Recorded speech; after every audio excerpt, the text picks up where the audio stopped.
I'm so just honored to be able to have back one of my good friends, Jennifer Goddard, who's going to share her story about her sustainability and survival with cancer and how she has been able to thrive. Her business has been able to thrive through her absence.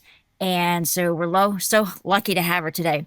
Before we get into that, as you know, our episodes are never legal advice or tax advice or financial advice, and certainly not today, because today it's all about the story.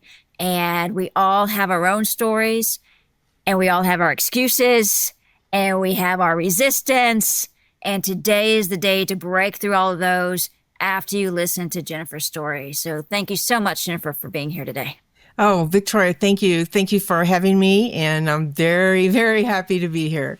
So y'all started the SOPs, and then what comes after that? Or what came after that, if anything? Is that it? That's all we need to do for succession is SOPs? I don't think so. When I look back on how we got through this period, which we'll talk about, I think you have to have the SOPs, you have to have documented systems, but you also have to have a positive team culture. You have to have a culture that will hold when you're not there, which was something that was so gratifying to see. And you have to have a plan as to who was going to step in. And maybe we need to talk about exactly what happened so that all of this kind of unfolded. Let's do it. Yeah, let's get right into the story. Why is this so important?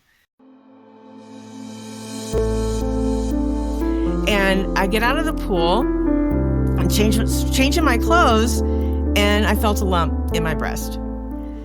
Now, in a previous life, or before having integrity marketing, I was a marketing director for a healthcare system, and I had promoted and run countless mammography screening clinics. Mm-hmm. So when I felt that lump, I just knew what it was. I just knew. Did you step back into the business?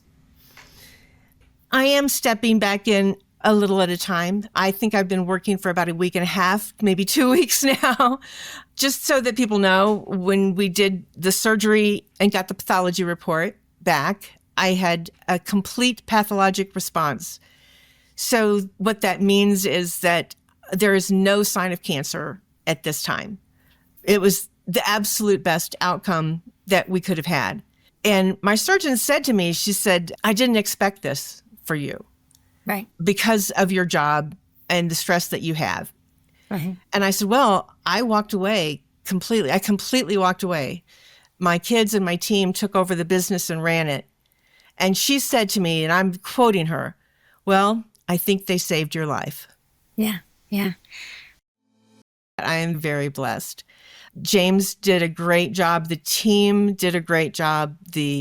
The business not only stayed, didn't go down, it went up.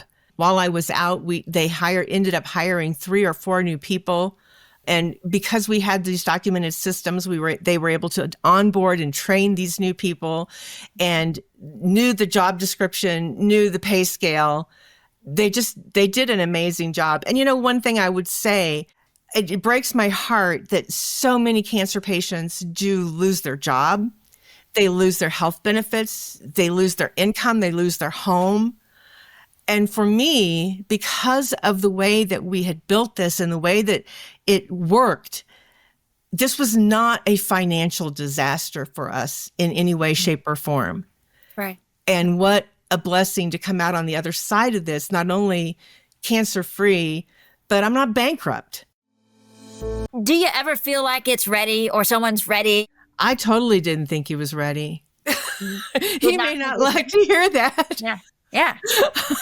And yet he stepped up and he did the job. And he didn't just do the job, it thrived. Y'all were doing better without you, which most times that happens. It's not you. I see it over and over again. It happened with me when I stepped out. Business thrived without me. It's fresh ideas. It's a whole new breath. Exactly.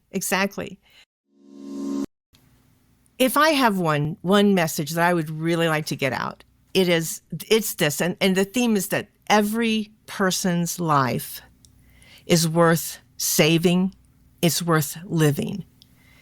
And when we look at how do we survive a crisis, whether it's a cancer or losing a loved one or divorce or bankruptcy? How do we survive those things?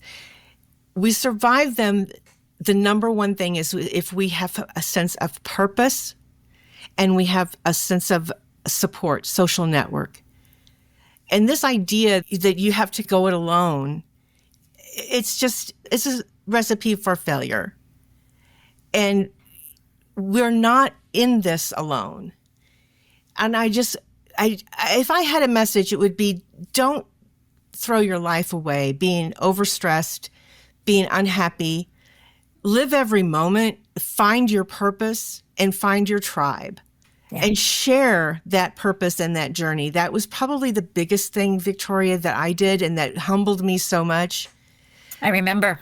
I shared this, and I had amazing people that I didn't even expect who supported me through this. And I call them my army of angels. And it truly was a crowd sourcing. But they couldn't have done it if I hadn't let them know what was going on. Right. And that's very personal. And I want our listeners to understand that that transfers to our businesses as well.